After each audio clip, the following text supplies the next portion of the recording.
Les eaux de discorde. Nous invitons à regarder à la page 896, c'est-à-dire au chapitre 20, verset 7. Vaïdaber Adonai el Moshe lemor. Kach et amate, vehakel et haeda, ata ve'aharon achicha. Vedibartem el asela leinehem venatan memav, vehotseta lahem mayim min asela, vishkita et haeda ve'et beiram. Traduction. Hachem parla à Moshe en disant, prends le bâton et rassemble la communauté, toi et Aaron ton frère. Et vous parlerez au rocher sous leurs yeux. Il donnera ses eaux. Tu feras sortir de l'eau du rocher pour eux et tu feras boire l'assemblée et leurs animaux. Nous remarquons dans ce passouk le mot kach et amaté, prends le bâton. A priori, s'il s'agit de parler, la prise du bâton est inutile, voire dangereuse. Pourquoi prendre un bâton s'il s'agit de parler? Ça, c'est une première question. Nous remarquons également que c'est écrit Venatan Memav. Il donnera ses eaux, donc l'eau du rocher. Le rocher donnera les eaux qui sont en lui. Je voudrais aujourd'hui utiliser un petit peu, faire une comparatif entre la paracha de Chukat et la paracha de Vayishlach. Pourquoi? Parce que dans la paracha de Beshalach, pas Vayishlach, Beshalach, il y a un passage qui ressemble énormément à ce passage. Il s'agit évidemment d'une demande également par rapport à de l'eau et on va également demander au rocher. Je suis à la page 416, donc dans Shemot, chapitre 17, verset 5. Donc les Juifs se plaignent comme d'habitude, ils ont besoin d'eau.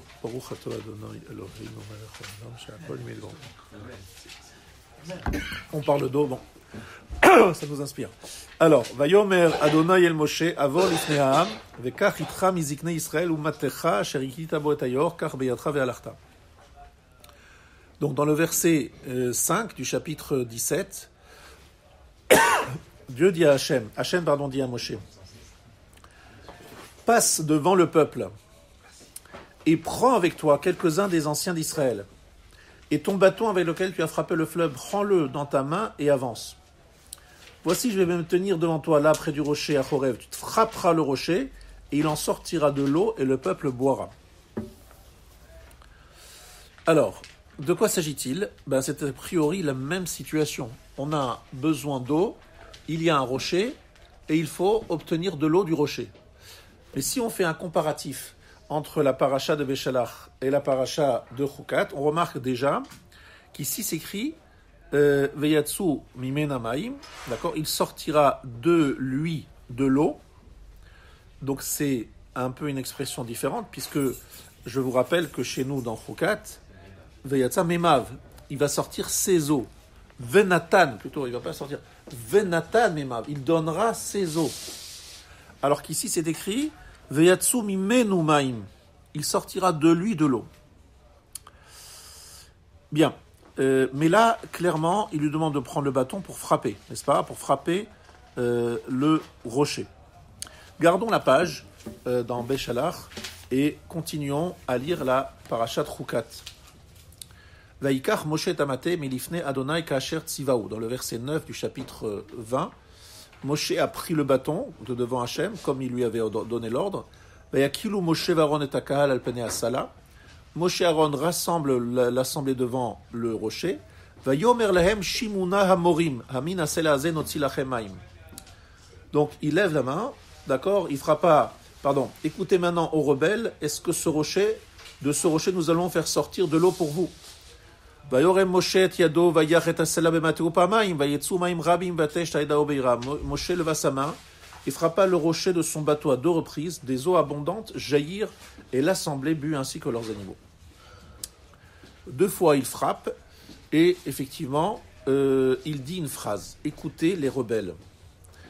Bien. Vayomer Adonai el Moshe vel Aaron. Verset 12. Hachem dit à Moshe Aaron, Ya'an lo he'emantem bi lehagdisheni le'nei Israël. Puisque vous n'avez pas cru en moi pour me sanctifier aux yeux des enfants d'Israël, aussi ne mènerez-vous pas cette assemblée vers la terre que je leur ai donnée. Voilà, ça c'est les faits, c'est-à-dire les mots, les paroles du Passouk, ce que le Passouk dit dans Parashat Rukat, et nous avons brièvement regardé ce qui se trouve dans Parashat Beshalach. Je vous rappelle que c'est des passages où il y a énormément de commentaires qui ont pris la parole et ils ont chacun un avis différent.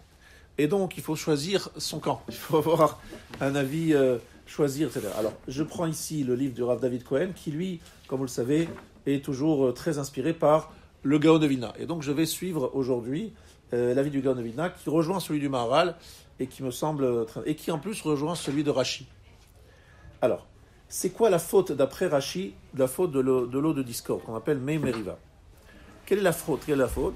Et nous allons le lire dans Rashi, vous le savez, je pense déjà. Rashi nous dit l'Akdishenish. Il nous dit Bartem et la Sela. Si vous aviez parlé au rocher, Vehotsi, il avait fait sortir de l'eau, Haïti Mekudash le Neaïda. J'aurais été sanctifié aux yeux de l'assemblée. Veomri Ma Selazé.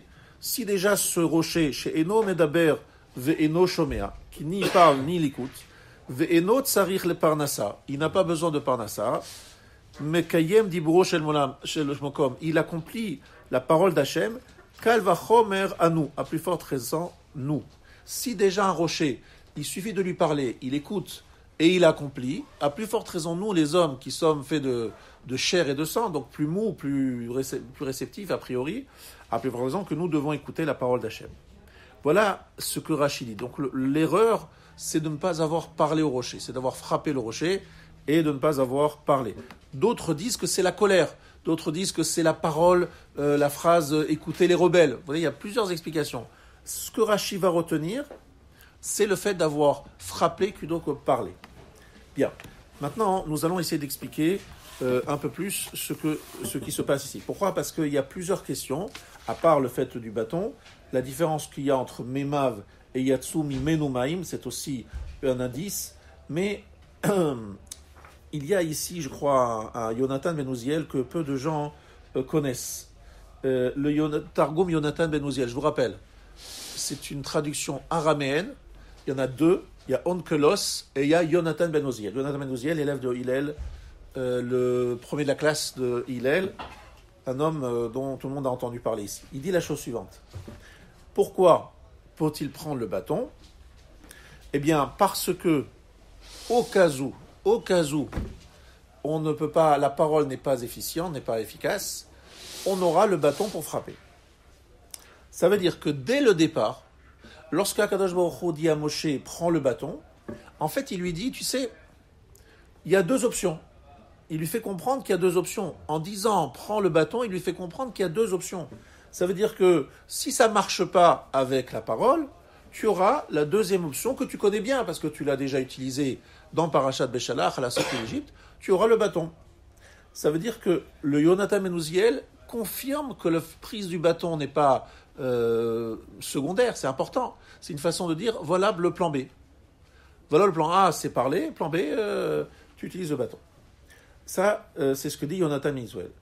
Maintenant, il faut savoir que Ramban, Nachmanide, pose deux questions contre Rashi. La première question que pose Ramban, eh bien, elle est déjà répondue par Yonatan Ben Uziel, c'est pourquoi tu prends le bâton? Si tu prends le bâton, ça veut dire que tu vas le frapper. Réponse de Yonatan Ben Uziel au Ramban qui pose la question sur Rashi, ben oui, t'as raison, oui, effectivement, c'est prévu. Il peut frapper. Maintenant, ce qui nous dérange, c'est je comprends pas, qu'est-ce qu'il y a ici? Il y a des doutes, il y a un problème, Akadosh Baruch Hu dit à Moshe va parler. A priori, il n'y a aucun doute qu'il peut parler. Ça a l'air d'être très très bizarre. On n'a jamais entendu un flottement pareil. Alors si ça marche, plan A, si ça ne marche pas, plan B. Mais pire que ça, la phrase que Moshe dit « Hamin hasela hazeh notzi lachemaim », je vous traduis ça. C'est quoi « Hamin hasela hazeh notzi lachemaim » dans le verset 10? C'est quand même une phrase « Est-ce que de ce rocher, nous allons faire sortir de l'eau pour vous ?» Comme s'il y avait un doute. C'est une façon interrogative. Alors quoi, on a des doutes, il présente comme s'il y avait un flottement, il n'y avait pas de certitude. Et vous comprenez, il y a ici un problème, c'est qu'on a l'impression que le plan B est déjà intégré parce qu'il n'y a pas de certitude, qu'en parlant au rocher, on va obtenir ce qu'on doit obtenir. C'est quand même choquant. La deuxième question que pose Nachmanide, que lui dit franchement, faire sortir avec un coup comme ça du bâton de l'eau d'un rocher, c'est très miraculeux.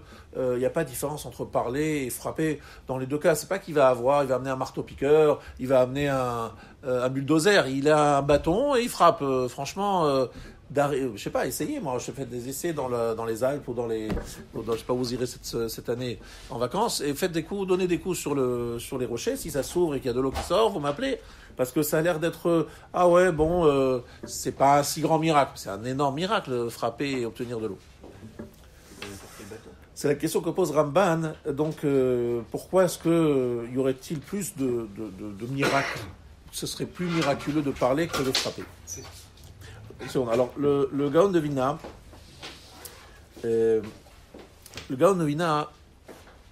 en fait, suit un peu le Zohar Chadash. Voilà, Zohar Chadash, cité par le Gaon de Vilna. C'est dans le livre Aderet Eliyahu. Pour ceux qui savent, c'est le commentaire du Gaon sur la Torah.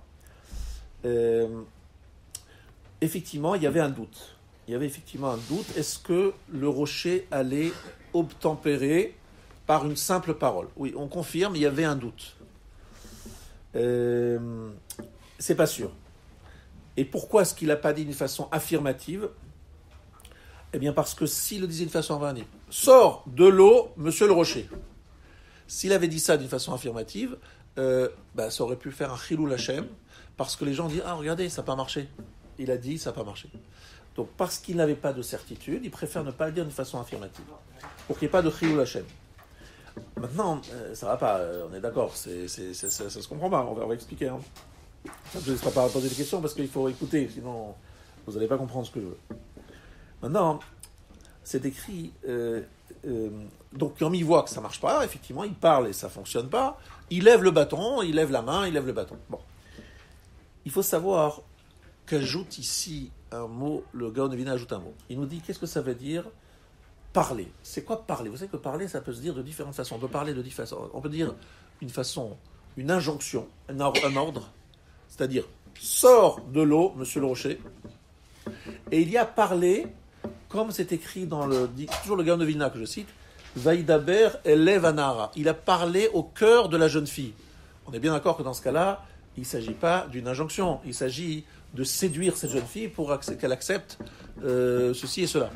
Donc, le Gaon de Vilna dit que parler au rocher, c'est à comprendre comme la deuxième fonction aussi, c'est-à-dire pius. Il appelle ça tzivouy et pius. C'est-à-dire qu'il y a eu un ordre de parler de deux façons. C'est-à-dire d'une façon aussi pius. Pius, ça veut dire d'essayer de le séduire. Comme s'il fallait parlementer avec le rocher en disant « Monsieur le rocher, s'il vous plaît, ça ne vous dérange pas, est-ce que vous ne voudriez pas faire sortir de l'eau ?» Comme si on parlait à une personne qu'il fallait convaincre. Alors là, ça c'est quand même quelque chose d'assez choquant, d'accord?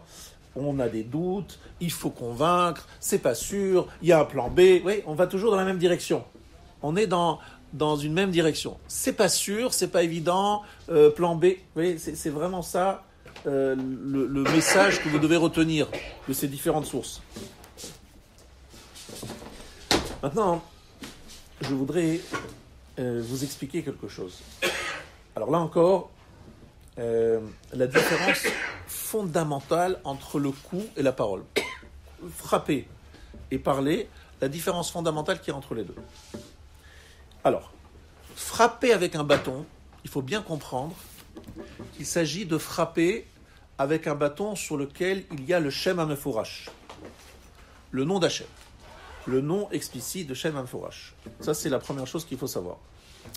Et donc, lorsqu'on frappe le rocher, il s'agit d'un acte de Shinui HaTeva, de changement de la nature.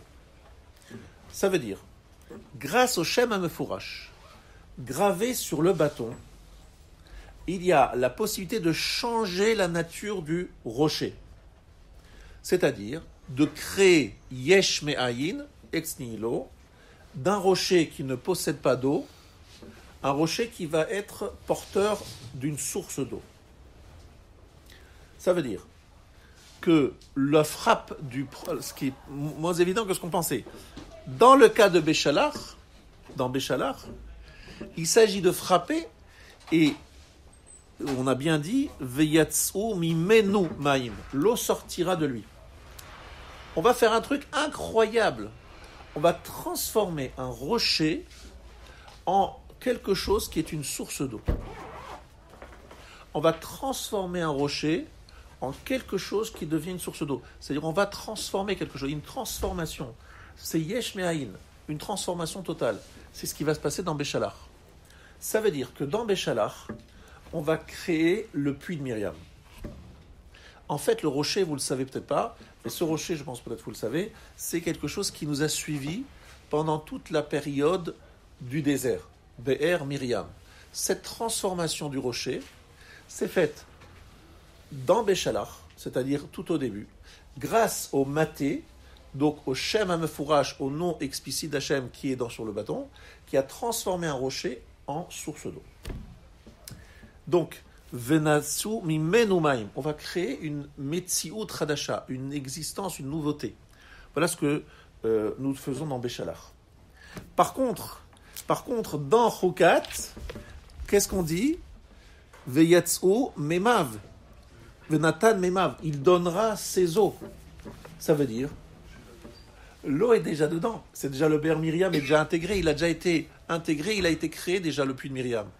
Maintenant, le problème, c'est qu'il y a un rocher qui ferme l'entrée, qui bloque le passage. Mais le puits de Myriam, il est présent, il est déjà là. Donc, Venatan, Memav, l'eau est déjà dedans. Il va donner l'eau qui est déjà à l'intérieur.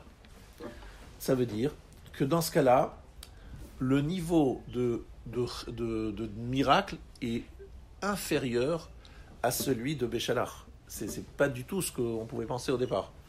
Ça veut dire que il y a deux étapes. Une première étape, transformer un rocher en une source d'eau, donc créer le puits de Myriam.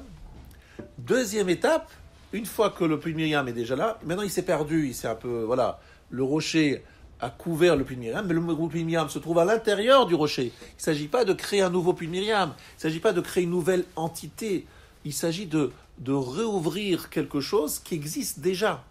Donc, Venatan Memav, il donne ses eaux qui sont déjà à l'intérieur, vous comprenez? Et là, il suffit d'une parole. Ça veut dire accepter, ça veut dire qu'il faut qu'il accepte le rocher de libérer l'eau qui se trouve à l'intérieur. D'accord? Le Maharal de Prague, vous savez tous que Lo yelecha safek lecha, ki asela ya mekabel adibur shel Hashem yitbarach b'derech nes. D'accord? Ubeze yasu Yisrael gam ken ratzon Hashem yitbarach me'atzmam besimcha.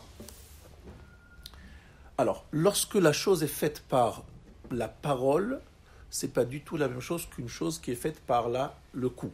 C'est une évidence, que dit le Maharal, mais ce qui est important, c'est ce qui va suivre.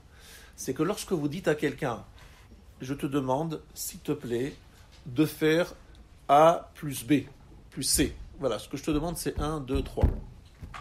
Cet homme, lorsqu'il le fait, c'est qu'il le fait beratson, c'est-à-dire qu'il a voulu le faire. Mais lorsque je frappe quelqu'un et je lui dis fais ceci, fais cela, il n'a pas voulu le faire, il l'a fait que parce que j'ai frappé. Donc la différence entre coup et parole, c'est quand même une différence fondamentale. Est-ce que la réaction de celui qui fait, c'est parce qu'il veut faire, ou la réaction de celui qui fait, c'est parce qu'il est forcé à faire. Il n'a pas le choix de faire. On est d'accord, la différence, elle est énorme.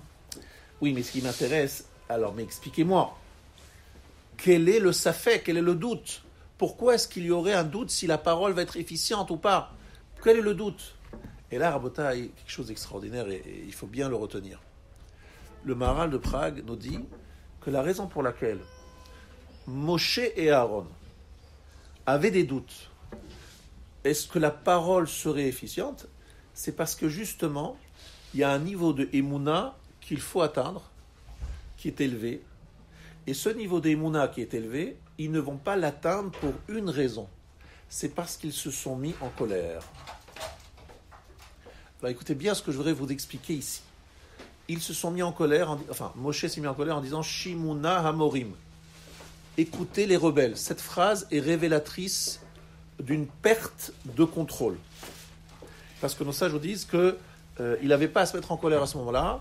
Moshe qui se met en colère, c'est quelque chose qui n'est pas n'est absolument pas acceptable si ce n'est pas la volonté d'Hachem. C'est-à-dire qu'il faut savoir que Moshe est un être qui est observé, chaque acte est décortiqué, analysé. Il se trouve en plus devant tout le peuple juif.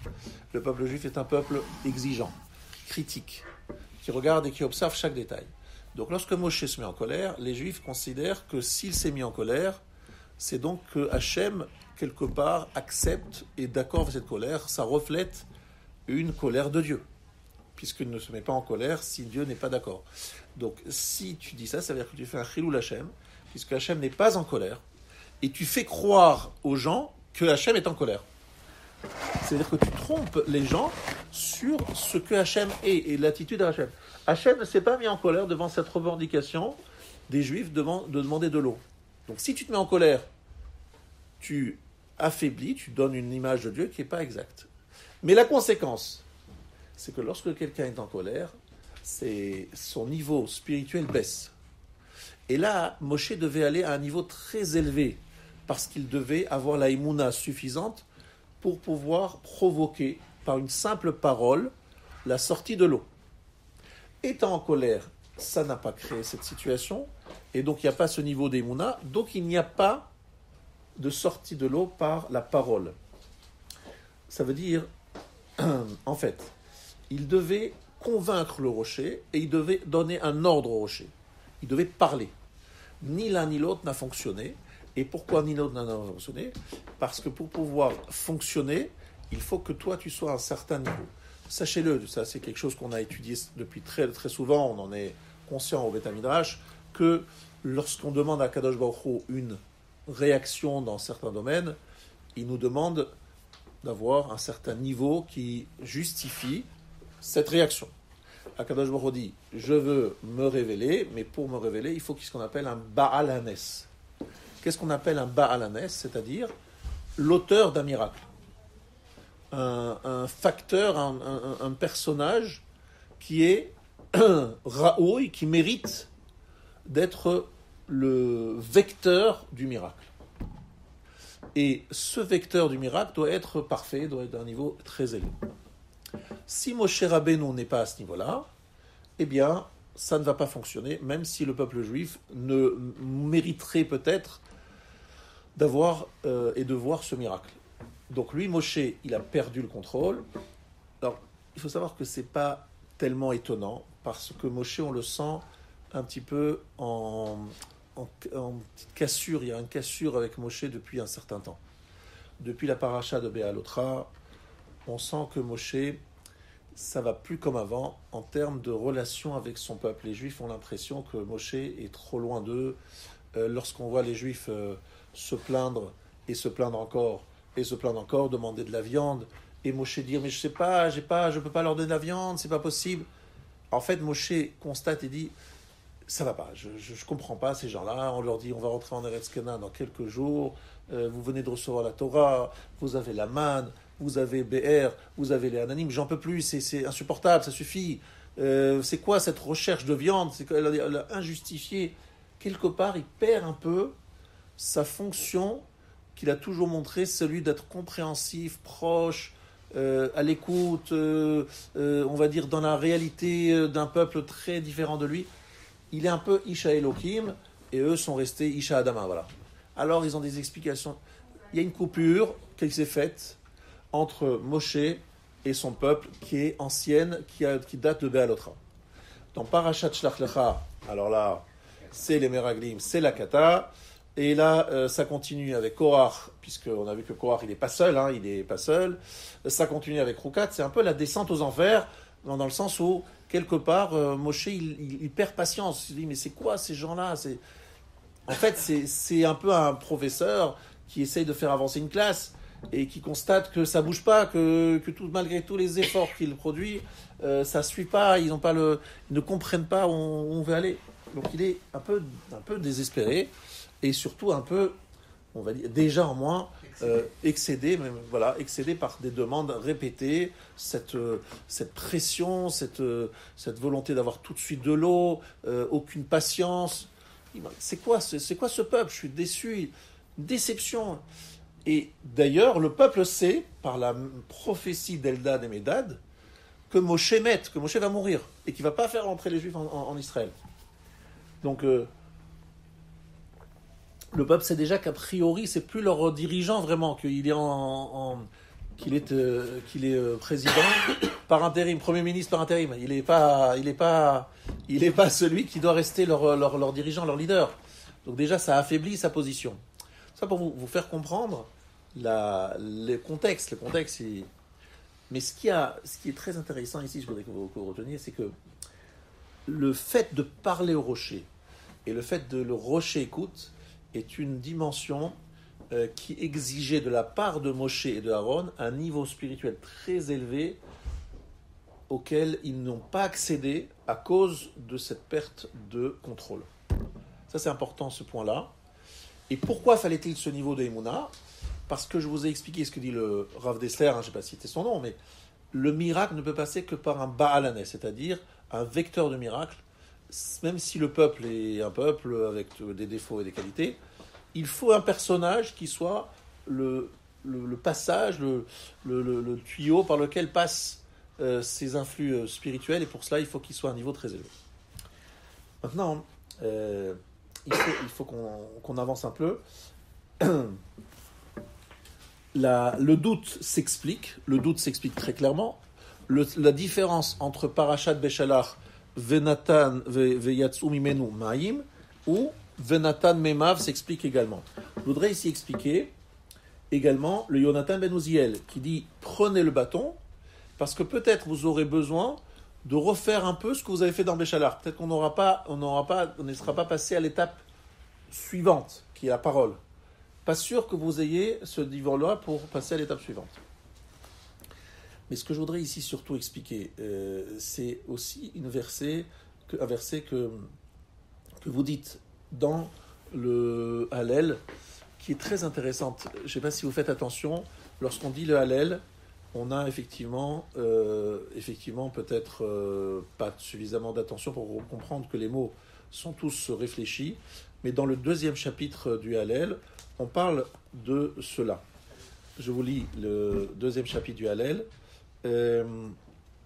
Haofri hatsur agam maim, chalamish le maino maim.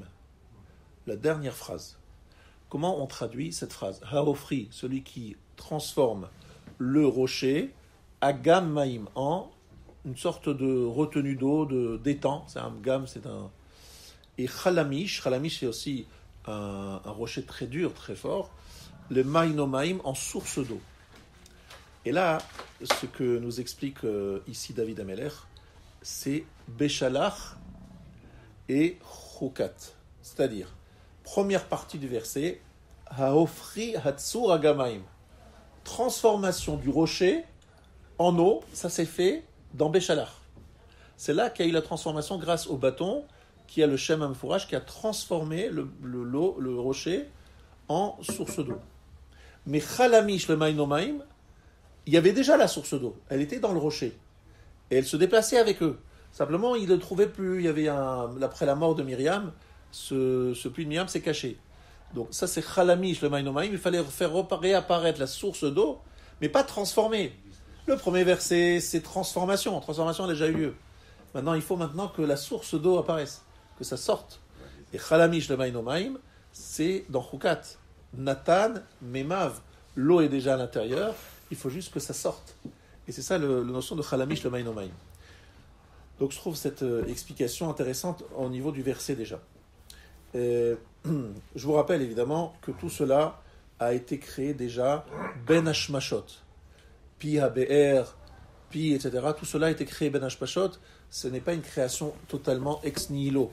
C'est une création qui a déjà été mise en place au moment de Ben Hashmashot, c'est-à-dire entre vendredi et Shabbat. Le Maharal de Prague dit que tout ce qui a été créé entre vendredi et Shabbat, dans le moment de rentrée du Shabbat, la période de doute, qu'on appelle Ben Hashmashot, c'est quelque chose qui est hybride entre Olam Hazeh et Olam Haba.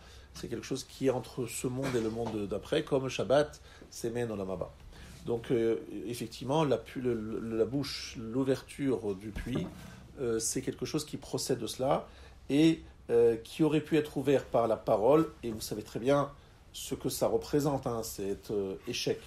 Cet échec, ce n'est pas simplement un échec de révélation de Dieu, c'est surtout cette capacité du peuple de faire de sa propre volonté, ratson. Il va s'avérer que dans l'histoire juive qui va suivre, les Juifs ne vont réagir malheureusement que souvent suite à des coups, à des épreuves, à des difficultés. Ils auront du mal à réagir simplement par les paroles. Les prophètes seront nombreux à s'exprimer, dit la Gemara dans Megillah. Il y a eu 48 prophètes hommes et 7 prophétesses femmes. Ils n'ont pas été écoutés. Il a fallu que Haman, avec Achashverosh, fasse ce qu'ils ont fait. Et la menace, la peur, la pression a fait faire tchouva au peuple beaucoup plus que tous les prophètes. Donc on voit la phrase de cette Gemara dans Megillah, vous connaissez. Maintenant, je voudrais qu'on prenne aussi un deuxième élément qui est très important.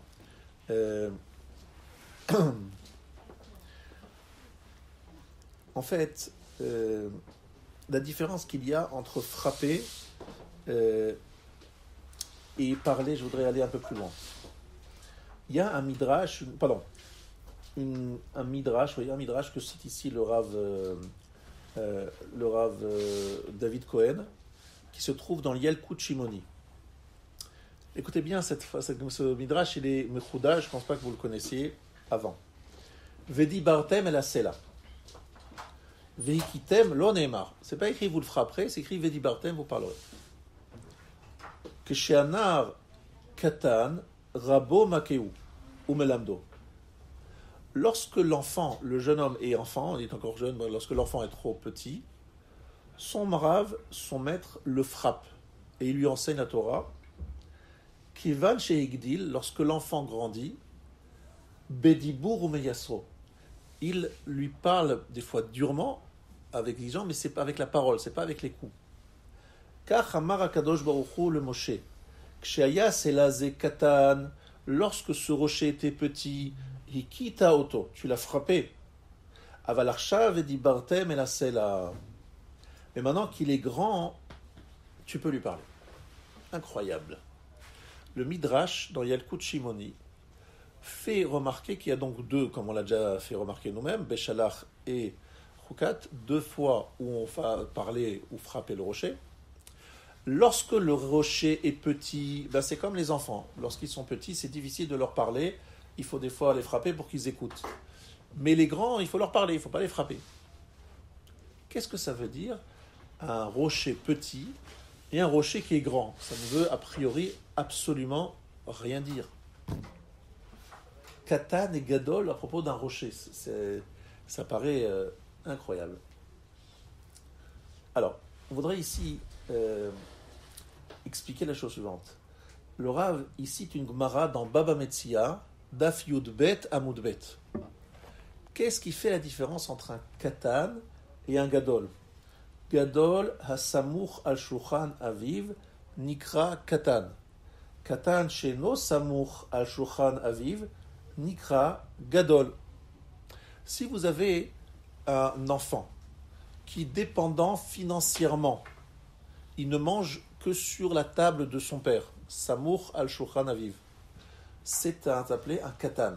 Donc même s'il est très âgé, s'il a 14, 15 ans, 16 ans, mais il est dépendant totalement de son père.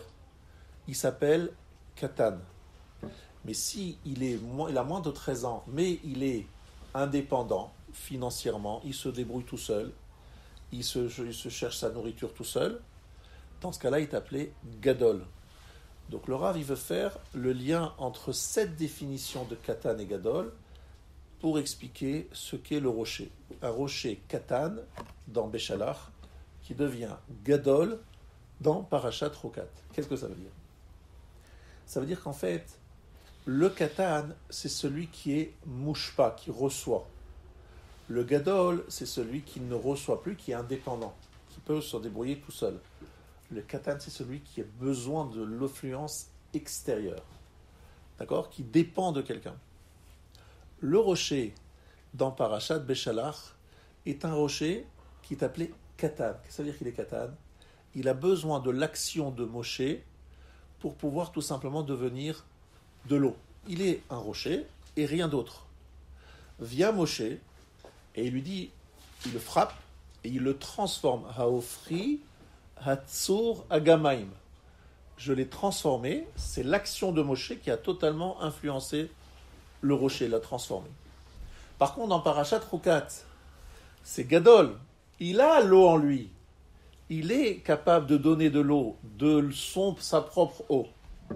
Le seul problème, c'est est-ce qu'il va le faire ou il ne va pas le faire. Est-ce qu'on va de nouveau frapper? Frapper, c'est quelque part le remettre à Katan. Un enfant petit, on le frappe. Si un adolescent, vous le frappez, c'est qu'il est encore enfant. Et là, ça ne va pas. Il faut que lui-même puisse donner. Alors, c'est extrêmement intéressant de comprendre ce que nous dit le Maharal. En fait, le rocher est souvent pris comme une image, comme d'ailleurs les louchot, pour le cœur d'Israël, le cœur des Juifs. C'est qu'en fait, à un moment, Moshe se dit, ça y est, je leur donne, et à un moment, il faut qu'eux-mêmes soient indépendants, soient déjà eux-mêmes capables de prendre les choses en main, d'avoir un petit peu d'initiative, de ne pas être tout le temps dépendants, de vouloir prendre un petit peu d'initiative positive et constructive par eux-mêmes. C'est ce que nous voyons avec nos enfants. Lorsque les enfants grandissent et qu'ils sont adolescents, on attend d'eux, bon allez, ça y est, t'es un grand, ça y est, on lui dit t'es un grand. C'est quoi t'es un grand? En disant tu es un grand, on veut le dire, t'as plus besoin que chaque fois je te dise de faire ou de pas faire. Comprends de toi-même, prends des initiatives. Ne sois pas tout le temps dépendant de ce que je vais te dire ou pas te dire, ou ayant peur de telle ou telle réaction. Voilà ce qu'on dit à nos enfants. Ici, avec le rocher, la Torah prend la même image, Katan et Gadol. Dans Parashat Chukat, c'est un Gadol, alors que dans Parashat Béchalar, c'est un Katan. Et quelque part, le peuple juif aussi, dans Béchalar et Katan, et là, ici, il est censé être Gadol. Ça veut dire, ça suffit, maintenant allez-y, prenez pas votre destin en main. Comprenez que vous devez faire, que je ne suis pas en train de vous forcer à faire. Vous voyez à quel point c'est compliqué d'être c'est un éducateur, Moshe. Il dit, mais pourquoi j'ai encore à faire un rocher qui est Katan? Pourquoi est-ce que la parole ne marche pas? Et quelque part, lorsqu'ils n'arrivent pas à parler, Moshe, vous allez dire, mais les Juifs, ils sont prêts à assister à la parole qui parle, qui a une influence. Oui, mais si les Juifs n'ont pas reçu, ne sont pas arrivés à revoir et à obtenir et à assister à ce genre de miracle, c'est pas le hasard. C'est qu'il y a un problème, il y a quelque chose qui n'est pas encore passé, il y a un souci. Alors, je voudrais ici vous dire quelque chose d'incroyable. On a un moment où Moshe Rabbeinu, il est très très fier de son peuple. C'est assez rare, mais il y a un moment où il est très fier. Ce moment-là, est-ce que vous savez à quel moment c'est? Il y a un moment dans la paracha de Devarim, dans le livre de Devarim, où Moshe Rabbeinu, il dit aïe, ça y est, je suis content de vous. Mais il ne le dit pas d'une façon très explicite. C'est pour ça que vous avez des excuses.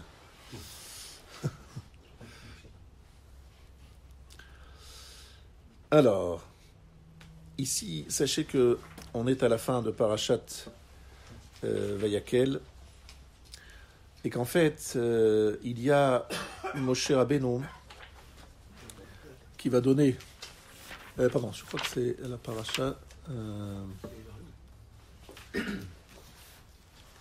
à la fin de Parashat... oui. Il y a un moment où Moshe Rabbeinu veut donner le Sefer Torah, et il veut le donner uniquement à son peuple, c'est-à-dire à sa tribu, la tribu de Lévi. Et à ce moment-là, les Juifs se disent « Ah non, on n'est pas content, on n'est pas d'accord. » Et pourquoi ils ne sont pas d'accord? Ils ne sont pas d'accord parce qu'ils disent « Mais pourquoi tu donnes à ta tribu et nous? Pourquoi est-ce que nous n'aurions pas le droit de profiter de cette Torah? Pourquoi est-ce que tu la réserves, etc. » Et à ce moment-là, il dit cette phrase, il dit « Vous n'avez pas été à la... » Je recherche, excusez-moi, l'endroit... voilà. Velonatan, c'est dans le Parashat Kitavo, excusez-moi, page 1146. Donc c'est Kitavo, excusez-moi. 11.46, c'est dans le chapitre 29, donc la dernière partie de Kitavo. Velo natan Adonai lachem lev ladat ve'enaim lirot ve'oznaim lishmoa ad hayom hazeh. Alors, je traduis.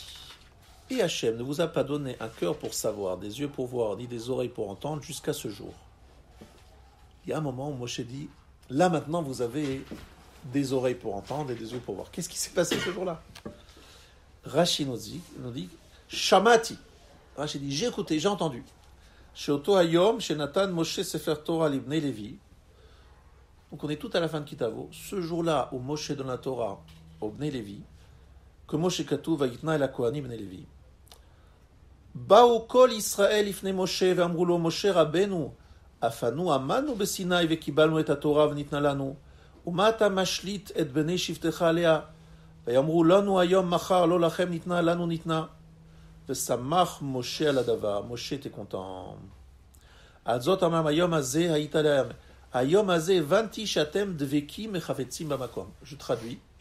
Moshe Rabbeinu dit, lorsqu'il donne le Sefer Torah à sa tribu de Lévi, et que les Juifs viennent en disant « Moshe, pourquoi tu donnes à ta tribu et nous ?» etc., etc. Ils viennent se réclamer. Moshe est heureux, il est content. Ce jour-là, j'ai compris que vous avez dvekim vechafetzim bamakom. Vous voulez Akadosh Baruch Hu. Ce jour-là, c'est que ce jour-là, vous savez ce que c'est ce jour-là? C'est le dernier jour de sa vie.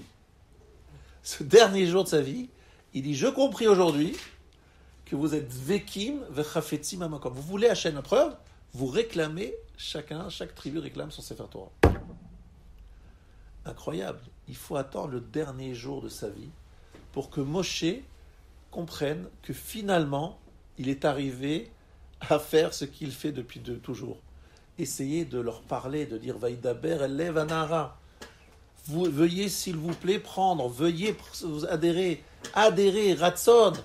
Ayez la volonté, ne sois pas les coups, mais que ce soit la parole, que ce soit une adhésion, et pas que ce soit les coups, le travail forcé, contraint et forcé.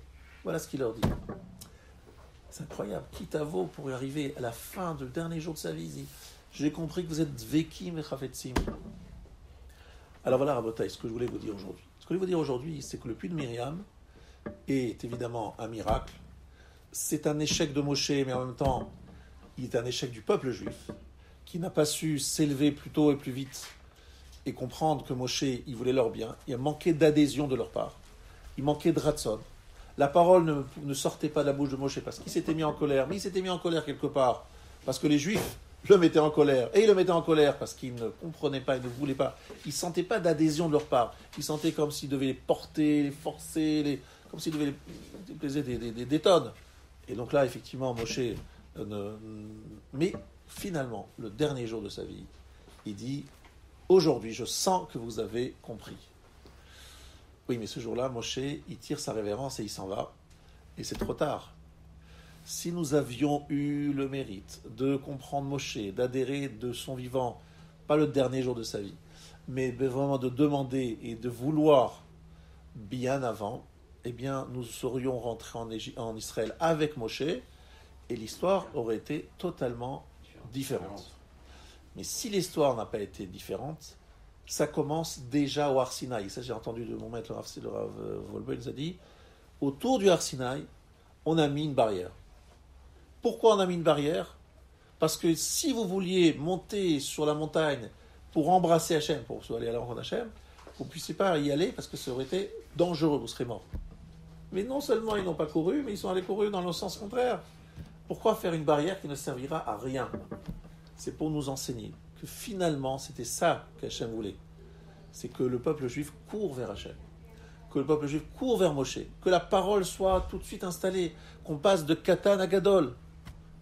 Et malheureusement, trop souvent, c'est le jour où Moshe va quitter son peuple. C'est le dernier jour de sa vie, qui doit écrire 13 Sefer Torah. Comment on fait en un jour pour écrire 13 Sefer Torah? Je ne sais pas. Il est tellement incroyable, Moshe, qu'il arrive à faire des choses Je ne sais pas. En tout cas, il a écrit 13 Ifrei Torah ce jour-là pour pouvoir les distribuer aux 13 tribus d'Israël, puisqu'il y en a 13 avec Lévi. 13 Ifrei Torah qu'il a dû distribuer. Et tout ça parce que, justement, le peuple juif se réveille en disant on veut entendre, on ne veut pas que tu donnes à certains et pas à d'autres, on veut tous. Oui, mais où étiez-vous pendant toute cette période post-Matan Torah? Où étiez-vous? On était encore Katan. On a pris beaucoup de temps à mûrir, comme le Séla qui devait grandir, et nous, on n'a pas su grandir assez vite. Je vous souhaite Shabbat Shalom à tous. Rabbi Chadanya Malakashom Aratzah, Kadosh Baruch Hu, les Zakotet d'Israël.